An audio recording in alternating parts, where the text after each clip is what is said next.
Okay, hi, it's Aileen Milton, and it is October 30th, and this is our series that we do every Thursday. And tonight we have the woman on the bench, and who's with us? I'm Vi Mihalik, and I belong to the Florida Federated Republican Women. Well, congratulations. Thank you Yes. for stopping by. I'll tell you what we're doing this afternoon is we're talking about the upcoming election. We're about 4 or 5 days away Right. from Tuesday. How are you feeling, and what do you want to happen November 4th?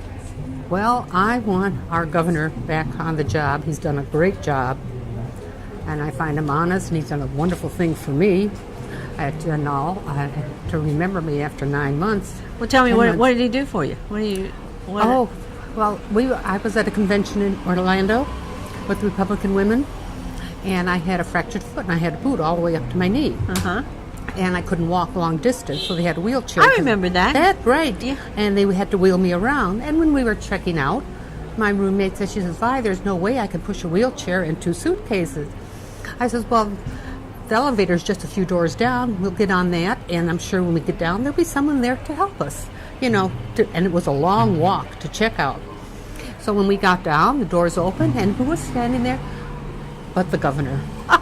Governor Scott. And he says, oh my, he says, it looks like you're having little difficulties. I says, yeah. I says, well, and you could see I had all the paraphernalia that you wear for a convention. Uh-huh. And then I says, if we're going to check out and we'll have breakfast with you. He said, well, that's a long walk to check out. And that he said, maybe I can help you. And his bodyguards gave him a dirty look. And that, he escorted me. We checked out. And my roommate will be back for breakfast. And we had breakfast with the governor. And that was in October. And on July the 4th, we opened up our headquarters here.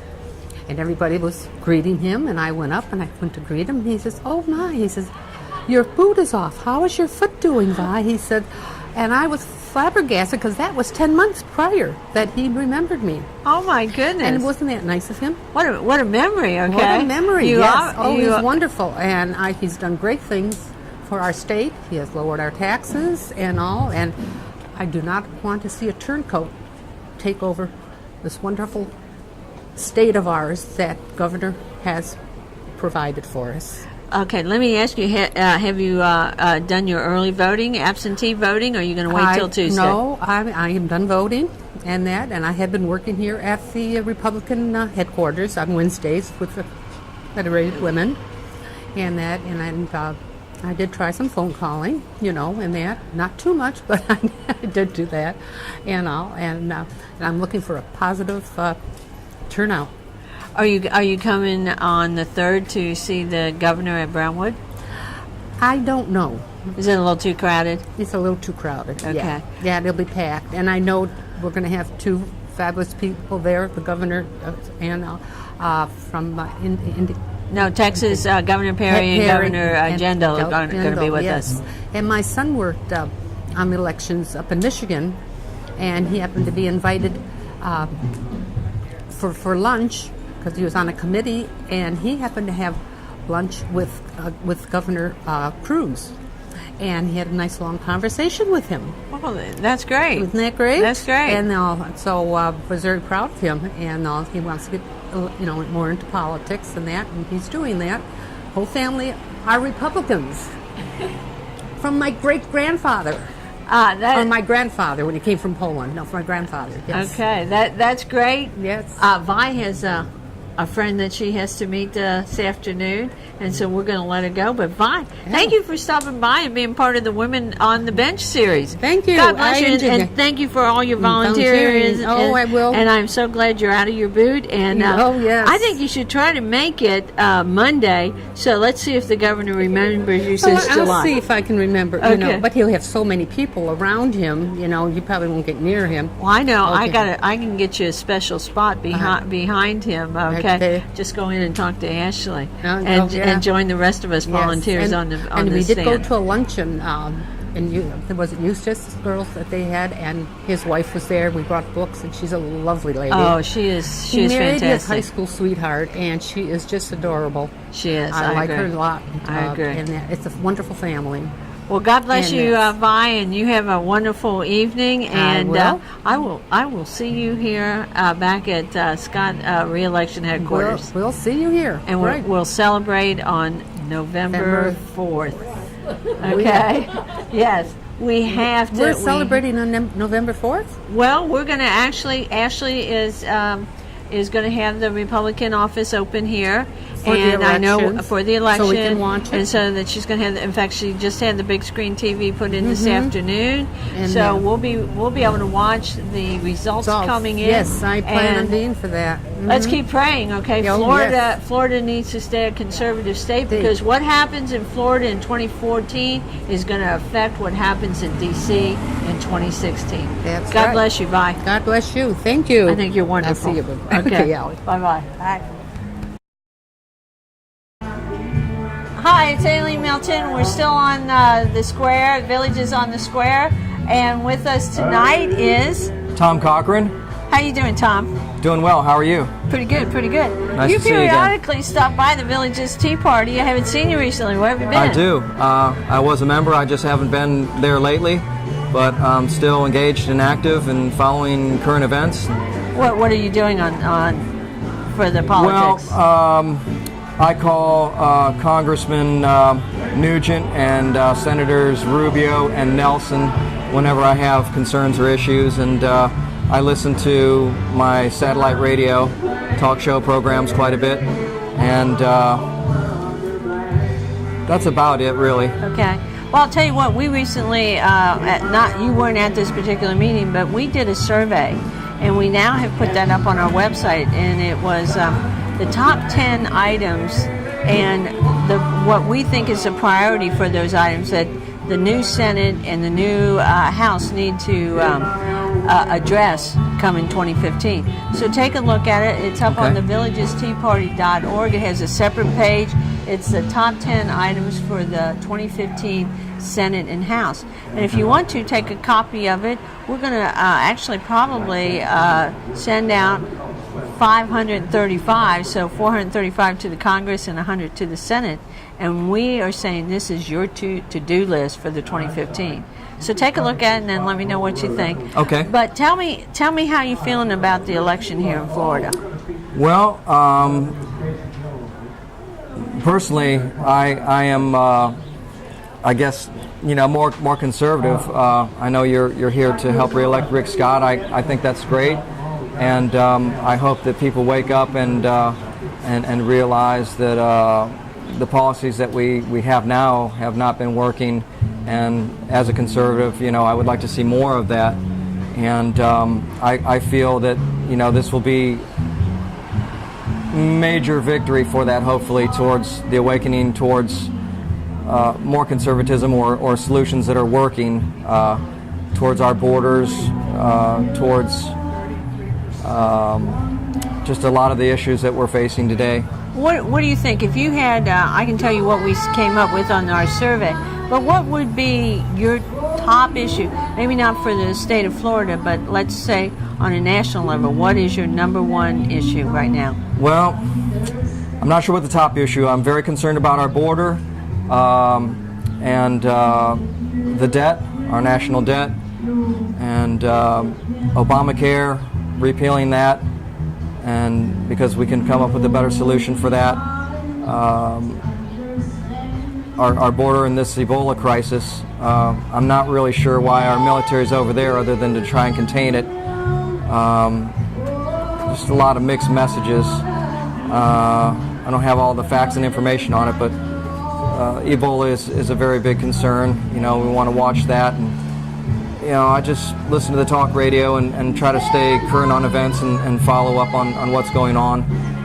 Why they want to contain it there, but they won't quarantine people, and there's like 3 different. Well, you know what? Somebody told me. I mean, that we're all concerned about Ebola. We're concerned about ISIS too, and Sure. I think our top number one issue on the survey was actually national security. And if you tie Ebola in, it's also really part of our national security. Yeah. Why would he consider bringing non-American Ebola victims to the United States. Is it? I am also looking not from a humanitarian standpoint, and that's what they use against us, making us look like we don't care and we have no feelings. Right. But the truth is, it's also a major hit to our financial Sure. economy, because we're going to continue to pay for it. So who's going to pay for the transportation? Who's going to pay the cost to take care of one Ebola victim is in the hundred thousands of dollars. $500,000. Yeah, and is it another weapon that this government is using, is a financial weapon in continuing to bring down the American people? Certainly seems that way. That's my feelings. It's another way to devastate our economy, Yeah. and drain us, and Yeah. distract us. And then they tell us it's for humanitarian purposes, but it's really another weapon used against our financial economy. Yeah, and- People don't look at it that way, but the way this particular administration deals with us, I don't trust any of them. And I don't trust the things that are behind their policies. It's hard to when the There's- policies keep changing every day. We have distractions every day, and the long-term consequences are what we need to be looking at every time they make another move. Right. What else is the reasoning behind it? It's like the president insulting the Israeli, Bibi again. I mean, a week or two before elections, and insulting a friend who has Our the greatest best ally in the region. Yeah, it's a shame. It doesn't make sense. Germany, I think Belgium and France have banned flights from the Ebola-affected countries, and Mexico, their policies are not reflective of what they expect our immigration policies to be. Everybody expects us to be open borders, but they don't have the same standards. Yeah.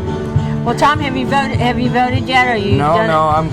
I'm trying to get all the information I can, about all the candidates, and then I'll take action at the appropriate time, probably on election day. On election day. Yeah. Well, some of us like to vote early. Some of us Right. like to vote absentee and avoid the crowds. That's and fine. there's some of us, and I'm included, I'd like to vote on election day. I do too. I Okay. prefer. And we need to make sure that your vote goes for who you intended to go for. Absolutely. The voter fraud that's happening in this election, once again, is very, very frightening. And the people that you need to look at your ballot and make sure that it is being counted properly. And let's get rid of voter fraud. And let's bring voter ID into this country, across the country. In the state of Florida, you cannot vote without presenting an ID. I have to have an ID to cash a check, to rent a car, to fly, to travel. Yep, I'll it's very give you important. a That's free the way it one, should be. but I want you to have an American ID. Want it to be fair and Yes. Tom, stay involved. We're looking forward to you coming back to the Tea Party when you have a few free moments, and bring your son back with you too. Thanks, Eileen. Okay, It's thank good you seeing very you again. much. God bless you.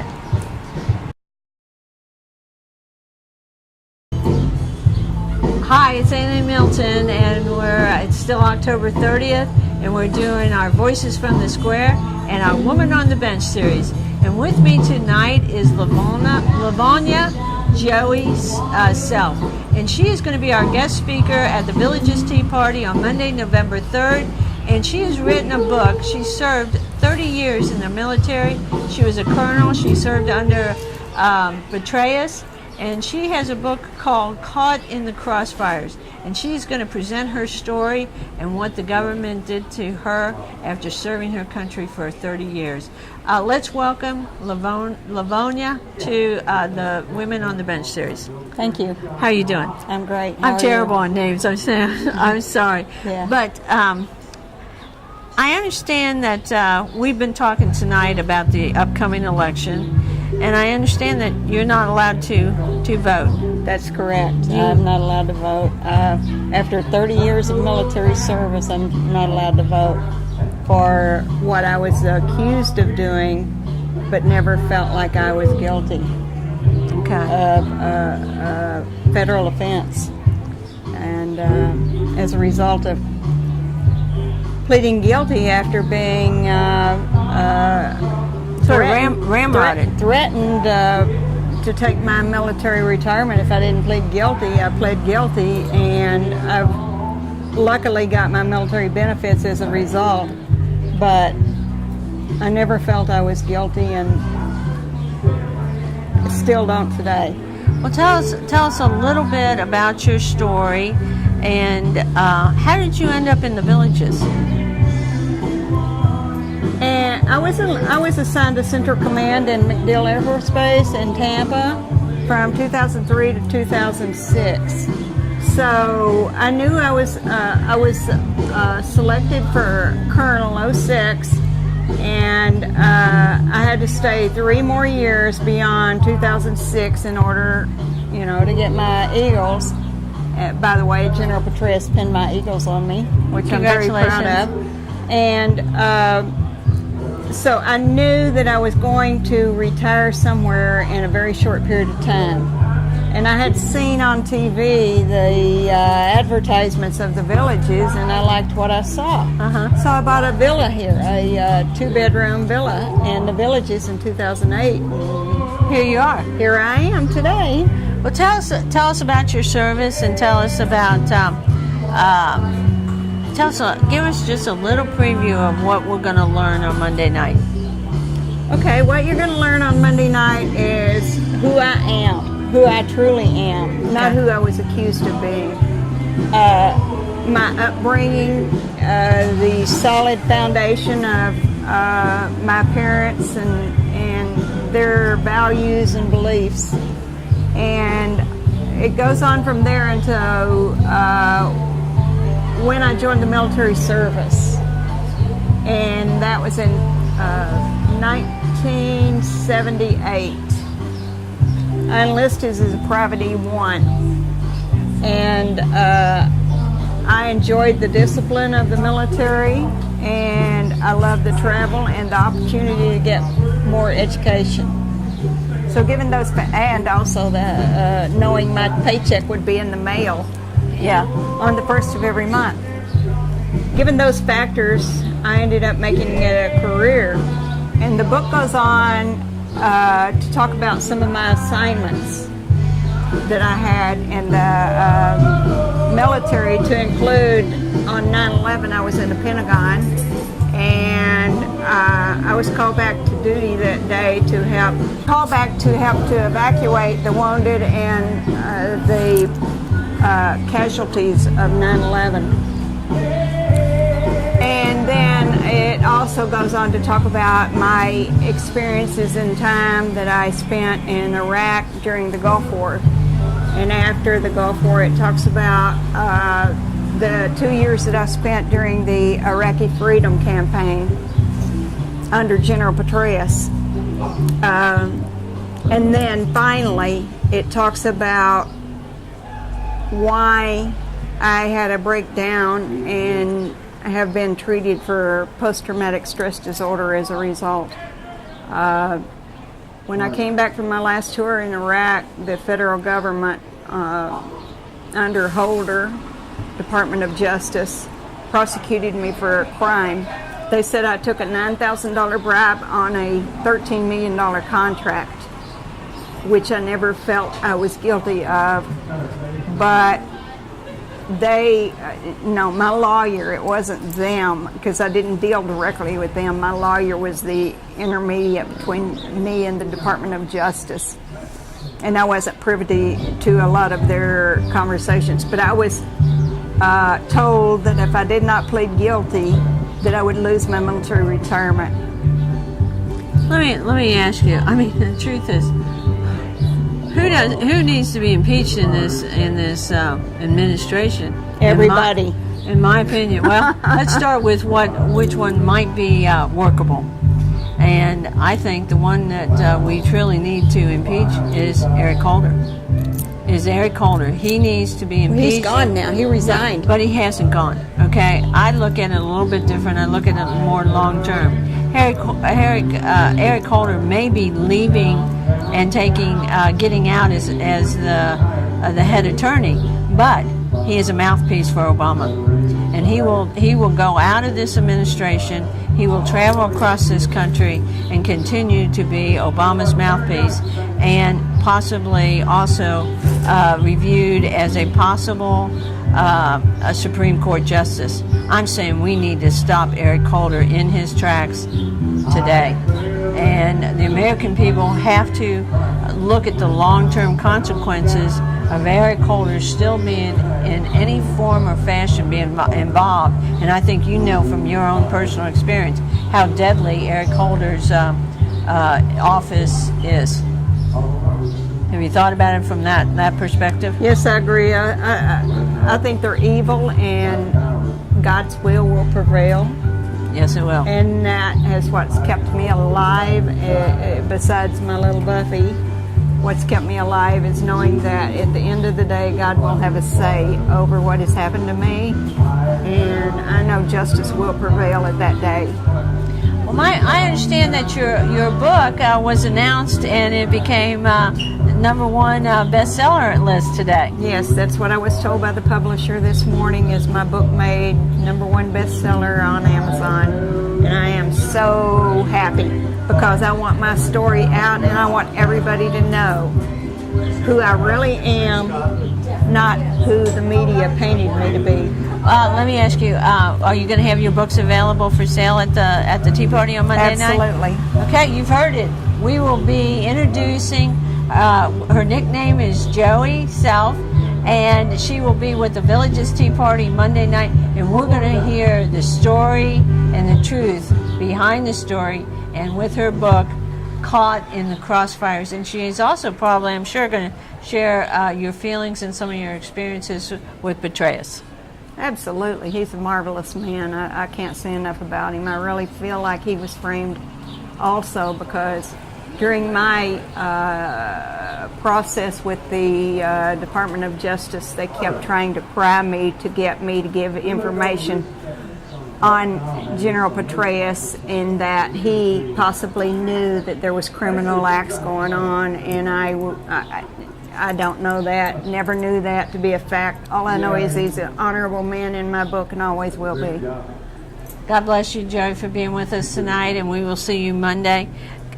Keep your spirit, keep your faith, stay strong, and Buffy, you behave yourself. She protects her mama. Oh, I believe it. And I have a little one too, named Patches, and he is a Tea Party mascot, and I make him earn his living too.